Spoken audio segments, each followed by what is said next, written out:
दिखाया कि उस्ताद अपने जायज़ मुतालबात के हक़ में लाहौर सेक्रेटेरिएट के बाहर धरना दिए बैठे थे। उसके बाद लाठीचार्ज हुआ, गिरफ्तारियों का सिलसिला स्टार्ट हुआ। मामला वहाँ पर ख़त्म नहीं हुआ। वहाँ पे ये नहीं हुआ कि उसके बाद कोई निगोशिएशंस हो गई और सरकारी मुलाजमीन जो धरना दिए बैठे थे उनके आगे से कोई निगोशिएट करके किसी मामले को रफा दफा किया जाता। नो, उसको मज़ीद प्रोलॉन्ग किया गया, मज़ीद ड्रैग किया गया। उसके बाद मज़ीद सरकारी मुलाजमीन और असातिज़ा जो हैं उनको गिरफ्तार कर लिया गया। फर्दर आगे बढ़ते हुए अब जनाब स्कूल्स बंद किए, असातिज़ा ने एहतजाज किया। ऑब्वियसली जब गिरफ्तारियाँ हो रही थी तो हमने देखा पंजाब से डिफरेंट सिटी से फुटेजेस आ रही थी कि बच्चे एहतजाज कर रहे थे असातिज़ा के साथ। तो जनाब एजुकेशन अथॉरिटी ने उल्टा असातिज़ा को फिर से मज़ीद सज़ा देने का इंदिया दे दिया और उसके बाद उनको हिदायत दी। उन्होंने क्लेम ये किया कि जनाब हमने टीचर्स को कहा था कि आपने तालीमी सरगर्मियाँ कंटिन्यू रखनी है। इस पर इन्होंने अहकामात की खिलाफ वर्जी की है, लिहाजा जो टीचर्स हैं उनके खिलाफ कार्रवाई की जाएगी। और अभी से जब कुछ देर पहले जो आज के हमारे काशिफ चौधरी साहब गेस्ट थे, जो असातिज़ा की यूनियन से ताल्लुक़ रखते हैं, असातिज़ा को रिप्रेजेंट करते हैं, उनको अभी उन्होंने शो में आना था और अभी हम जब वो शो में आ रहे थे तो हमारी जो प्रोड्यूसर है शो की माहम, वो बार बार कॉल कर रही थी और आगे से उनका फ़ोन बंद जा रहा था।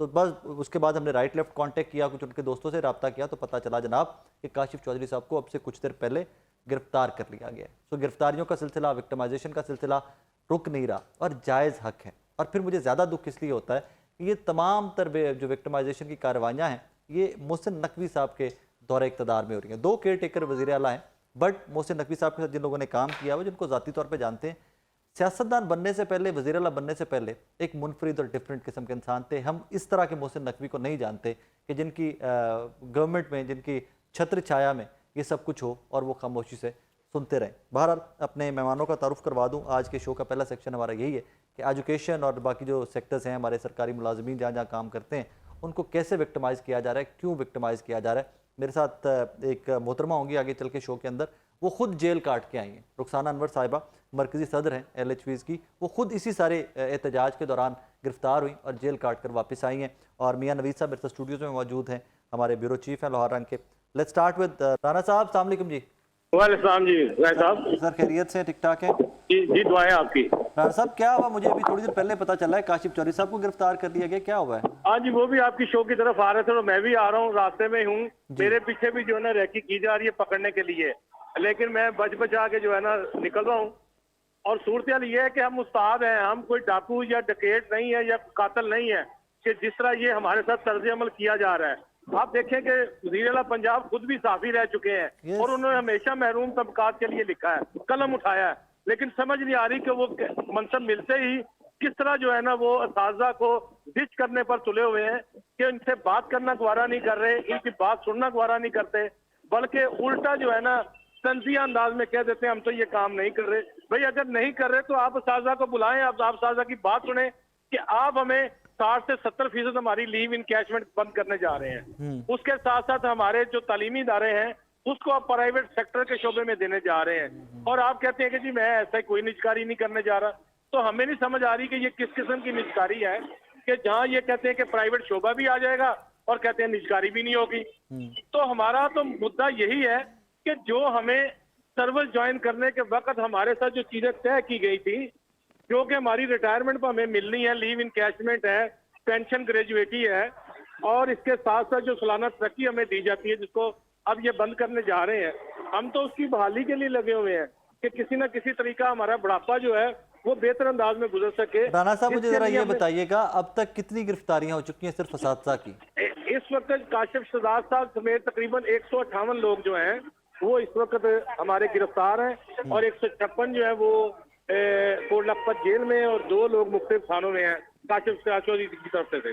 ओके, और ये जो आपने एक पॉइंट टेकअप किया ना जी कि प्राइवेट सेक्टर इंट्रोड्यूस करवाया जा रहा है, आपके इदारे जो सरकारी हैं, स्कूल, उनको प्राइवेटाइज किया जा रहा है, इसकी थोड़ी सी वजाहत फरमा दें प्लीज। देखें, हमें नहीं समझ आ रही कि प्राइवेट शोबा जो है वो हमारे इदारे में आके क्या काम करेगा। इस वक्त हमारे तालीमी इदारे तो सहूलियत ना होने के बावजूद भी हम अच्छे रिजल्ट दे रहे हैं, अच्छा काम कर रहे हैं। पंजाब में तमाम महकमों से हमारी कारकर्दगी बेहतर है। अगर हमारी कारकर्दगी बेहतर नहीं है तो शरह खानगी जो गवर्नमेंट के दादोशुमार है 60-65% है, ये कहाँ से आ गई है।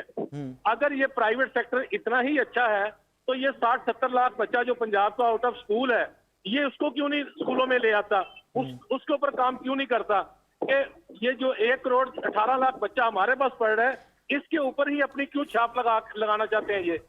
तो और भी बहुत सारे महकमे हैं, आपकी पुलिस है जो बेहतर काम नहीं कर रही अमनो अमान के लिए, तो इसको प्राइवेट शोबे के हवाले कर दें ताकि लोगों को कम से कम रिलीफ तो मिले, अमनो अमान तो मिले। नहीं, तो आपसे कोई डिस्कशन हुई है? गवर्नमेंट की कोई रोड मैप आपको दिया है गवर्नमेंट के कैसे प्राइवेटाइज करेंगे हम? देखिए मैं बताता हूँ, हम स्टेक होल्डर हैं।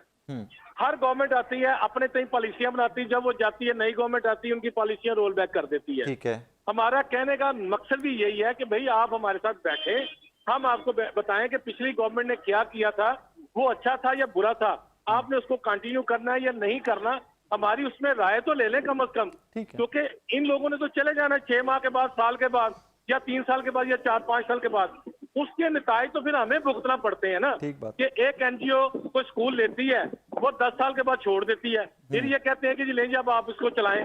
भाई हम कुछ चीजें तय कर लें कि आपने करना क्या है। तालीम अगर आप कहते हैं कि हमारी तरजीह है तो इसको तरजीह बनाएं, ना कि नारा बनाएं।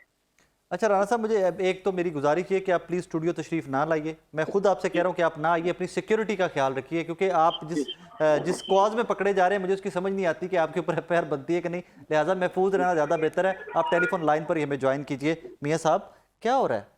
राय साहब, एक तो मैं ये कहूँगा कि वक्त गुजर जाता है लेकिन तारीख लिखी जाती है। मोहसिन नकवी साहब जो है वो, जिस तरह उन्होंने कहा कि वो खुद कलम से लिखते हैं, लेकिन अफसोस ये है कि एक तो ये है कि उनके पास इख्तियार नहीं है। एक इंटरिम गवर्नमेंट है और इंटरिम गवर्नमेंट के अंदर आप हर किस्म की पॉलिसी बना रहे हैं, समझ से बालातर है। मुझे इस मुल्क के अंदर कोई कानून भी है? हर किस्म की रातों रात पॉलिसी बनाते हैं और इम्पोज कर देते हैं, इनका इख्तियार ही नहीं है। ये तो इंटरिम आए हैं इलेक्शन कराने के लिए, लेकिन वो तो ऐसे समझते कि जैसे जो है वो देखिए उससे भी ज़्यादा किसी की बात ही नहीं सुनते। मैं समझता हूँ कि इस वक्त जो ये कर रहे हैं, ना सिर्फ ये टीचर्स बल्कि तमाम सरकारी मुलाजमीन के अंदर इतनी ज़्यादा तशवीश है, आप समझते नहीं। डॉक्टर्स भी इस मामले के ऊपर प्रेस कॉन्फ्रेंस करने लगे हैं कि ये कितना जो है वो टॉर्चर किया जा रहा है और कितनी आज तक किसी सियासी हुकूमत की जानिब से इतना नहीं किया जाता। ये तो सुनने वाले कोई नहीं है, हम कोई कानून ही नहीं है। शायद इनको मियां साहब कोई नोटिस लेने वाला नहीं है। इनको क्लैरिटी है ना कि कौन सा जी दोबारा इलेक्शन लड़ना है, ਅਸੀਂ ਕਿਹੜਾ ਇਲੈਕਸ਼ਨ लड़ के आए, ਜਿਹੜਾ ਅਸੀਂ इलेक्शन लड़ना है कि वहां में जाना है। लेकिन राय साहब वक्त गुजरेगा ना और ये लिखा जाएगा, लिखा तो और सारी ज़िंदगी इन्होंने नहीं रहना वज़ीर आला। ये आखिर इलेक्शन होने हैं और फिर लोग इनकी एग्जाम्पल दिया करेंगे, जिस तरह आज हम बैठ के बुजदार के दौर की एग्जाम्पल देते हैं। हाँ, ये उससे भी बदतरीन दौर। ठीक है, तो अब ये बड़ी बदकिस्मती है कि ना तो इनके पास इख्तियार है, कोई पॉलिसी बना सकते, रातों रात किसी स्टेक होल्डर को साथ बैठाते ही नहीं है और रातों रात पॉलिसी निगरान कबीना के अंदर जाकर पास कर देते हैं और इम्पोज की जा रही हैं चीज़ें जबरदस्ती, डंडे से। तो फिर क्यों ना रिएक्शन क्यों ना आए? कितनी देर तक ये करेंगे?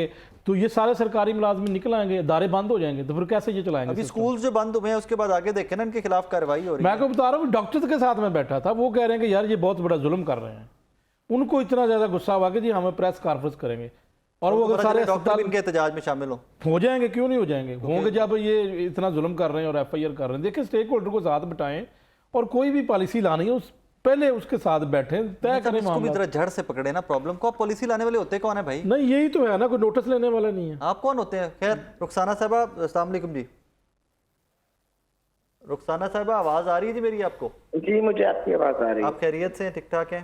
जी अल्हम्दुलिल्लाह खैरियत से। पहले तो आपका टाइम जो हवालात में गुजरा, I'm sorry for that, because मुझे तब भी पता चला लेकिन तब आपसे रब्ता नहीं हमारा हो सका। ऑफ कोर्स आप पुलिस की कस्टडी में थी। किस चक्कर में पकड़ा था, किस जुर्म में पकड़ लिया था आपको? बेजुर्मी के जुर्म में पकड़ा था। अपने हकूक के लिए जो आवाज बुलंद की है उसकी सजा दी गई थी कि यहाँ पर खवातीन भी महफूज नहीं है। कोई भी पाकिस्तानी शहरी अपने हकूक के लिए आवाज बुलंद करेगा तो उसको इसी तरीके से तशद्दुद का निशाना बना के गिरफ्तार कर लिया जाएगा। ये लाकानूनियत की इंतहा है। पाकिस्तान में इस वक्त जो गैर कानूनी हुकूमत चल रही है उसकी लाकानूनियत इस वक्त अरूज पर है। खवातीन भी सड़कों पर हैं, मर्द भी सड़कों पर हैं, बच्चे भी सड़कों पर हैं, इदारे भी बंद हैं। और ये किस वजह से है? एक ऐसी गैर कानूनी हुकूमत जिसका मैंडेट ही नहीं है। उसका मैंडेट पहले भी नहीं था, अब तो जो रहा था 3 माह का मैंडेट था वो भी खत्म हो चुका है। और इस तरह के जालिमाना इक़दाम करते हुए जो वो कार्रवाइयाँ कर रहे हैं, तो उसका रद्द अमल भी आप देख लें कि अभी तक तो बहुत पुरअमन है। वो पुरअमन भी इसलिए है कि तमाम सरकारी मुलाजमीन बाशऊर, पढ़े लिखे और वतन से मोहब्बत करने वाले हैं और उन्होंने पुरअमन ही रहना है। लेकिन इस पुरअमन तहरीक को अब जितना वो आगे दबाव की वजह से बढ़ा रहे हैं, तो उसका फिर जरूर एक रिजल्ट आएगा कि इनको अपनी जालमाना पॉलिसियों को खत्म करना पड़ेगा हमारे पुरअमन एहतजाज के सामने। रुखसाना साहबा, 158 असातिज़ा का मुझे बताया जा रहा है कि अब तक गिरफ्तार हो चुके हैं। LHPs में से भी कोई गिरफ्तारियां हुई हैं? आपके महकमे से गिरफ्तार हैं कोई लोग? जी, 6 लोग गिरफ्तार हुए थे। अगले दिन उन्हें अदालत के हुक्म पर छोड़ दिया गया था। और अगर अब भी वो फिर भी गिरफ्तारियां करेंगे तो हमें कोई डर खौफ नहीं है। हम हक पर हैं। अगर ये फिर तशद्दुद करते हैं, फिर उसी तरह लाठीचार्ज करते हैं, फिर गिरफ्तारियां करते हैं, तो हम उसके लिए भी तैयार हैं। लेकिन हम अपने हकूक के से दस्तबरदार होने के लिए किसी सूरत भी तैयार नहीं। अच्छा रुखसाना साहबा, जो गिरफ्तारी से पहले या जिस तरीके से गिरफ्तार किया गया आप तमाम लोगों को, वो विजुअल्स तो हमने देख लिए। कस्टडी में आपके साथ क्या कुछ कोई इंटेरोगेशन करते रहे हैं, कोई निगोशिएशन करते रहे, वो क्या मामला रहा? कुछ भी नहीं किया। हमारे साथ वो 20 खवातीन थी जो चोरी के इल्जाम में, कोई मनशियात फरोशी के इल्जाम में, एक ही कमरे में हमने वो रात जिस तरीके से गुजारी है, वो फिर हमारे लिए हमेशा वो याद रहेगी।